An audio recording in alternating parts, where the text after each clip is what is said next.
So this video is a video about our first of our shore excursions that we did while we were in Bermuda. This is the St. George's and Fortifications tour that we did through Norwegian Cruise Line. We did it on our arrival day in Bermuda, which was Wednesday, May 8th. It's a 2.5-hour tour, but that 2.5 hours is once you arrive in St. George.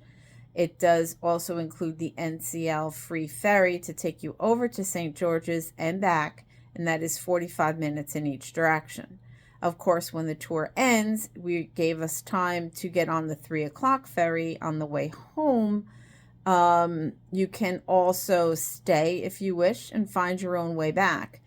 I would definitely recommend doing this tour if you are going to do it on the first or second day when you do not need to be back on the ship at any certain time.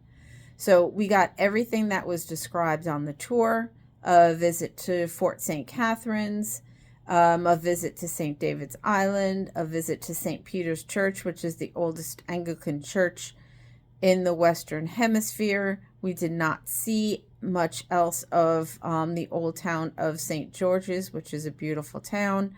We unfortunately had a taxi driver, not a tour guide. When we arrived in St. George's, they split everybody up into minivans, groups of 6 or 8, or in our case 5, and everybody went with somebody different. And our guide really didn't tell us anything. So we were a little bit disappointed with that. We had 5 people, and I was the only one who'd been to Bermuda before. So I was very disappointed that the others in the minivan with me didn't really get to learn too much about Bermuda. But we saw everything that was described, so I can't say we did not get our tour.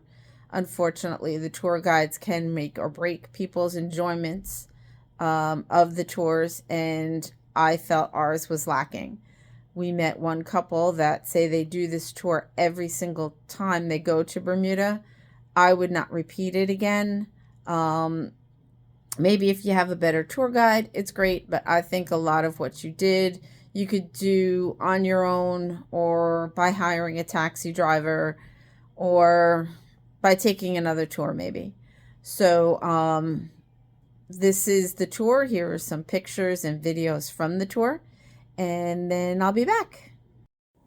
So you get the ferry right across the pier, so you can see here where the ship is, and the X marks where the ferry is. So it makes it very convenient. The ferry is free from NCL, and these are the times that the ferry runs back and forth to St. George's, again for free. It's a beautiful ride, especially on a nice day. It was a little windy when we were there, but it's beautiful. And you can just see so many views. It's a on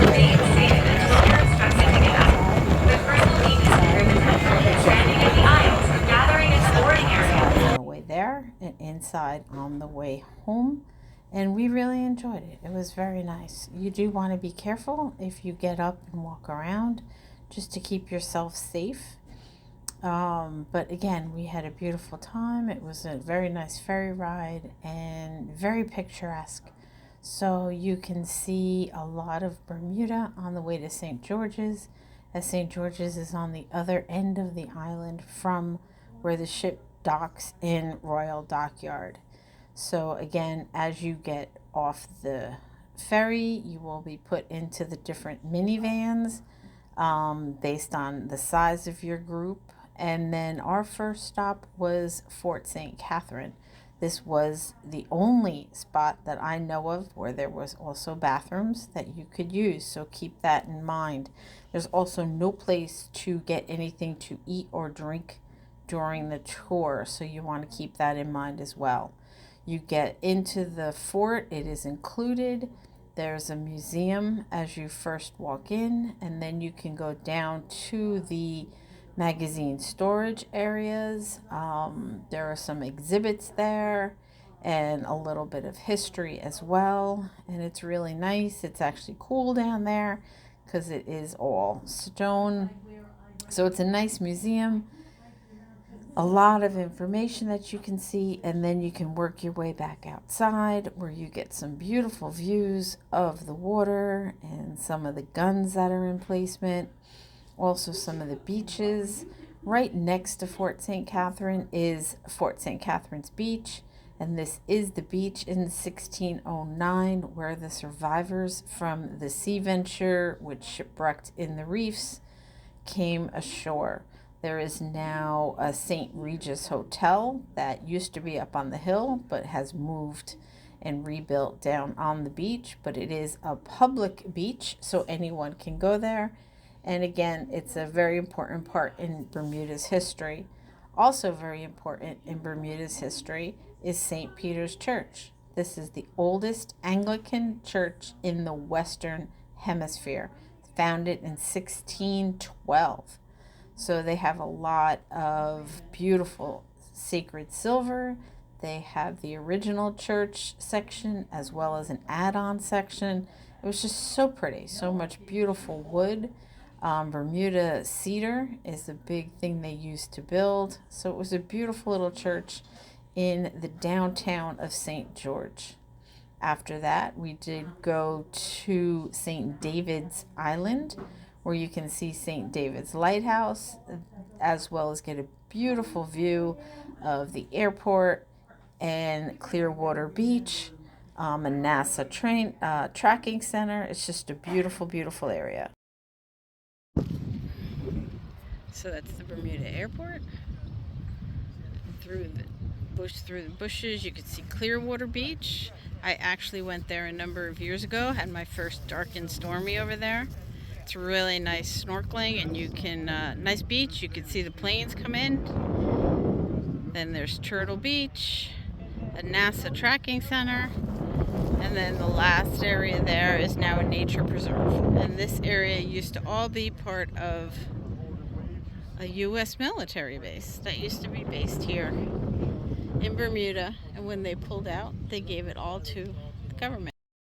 Our next and final stop was that beach area of Clearwater Beach, Turtle Bay, and then the nature preserve. Again, it was so beautiful, and it's really nice to then see St. David's Lighthouse up on the hill there from a different view. Then we were back to St. George itself in time for the 3 o'clock ferry back. So once we were back into St. George, as I said, we were able to make the 3 o'clock ferry back to Royal Dockyard. Again, there were no places that you could stop to get something to eat or drink. So maybe pick something up when you first get off the ferry if you have time. Or I followed the rules that day and did not bring anything off the ship, but you really can bring water bottles off the ship. I didn't see them trying to stop anybody. So at least this way you have something to drink during the tour. You can, of course, stay in St. George's. You do not have to get back onto that 3 o'clock ferry. You can take the last ferry back, which I believe was 5:15. And you can stay in St. George's and walk around there, maybe get something to eat and see a little bit more if you wish. You can always even take a taxi or a bus back. That's why I say you should be better off to do this on one of your 2 full days in Bermuda. We were very disappointed, I think mostly because we ended up with a taxi driver, not a tour guide, as I had said. And lots of times the tour guide really can make or break your tour and what you see and how you enjoy it. So I would give this a C. I don't think I would do it again, but other people may have had a much better experience because maybe the other drivers were better tour guides. So if it sounds like a tour that's interesting to you, I would give it a try.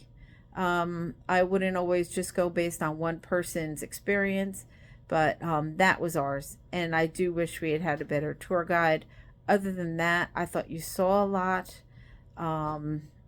It did seem a little rushed into the 2.5 hours. Again, we were in a small minivan, so that could be a factor as well. But that's my summary of the St. George's and Fortifications tour via NCL Shore Excursions.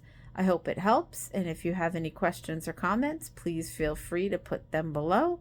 And as always, don't forget to subscribe and follow, turn on notifications, and don't forget to just keep enjoying life through travel. Till next time.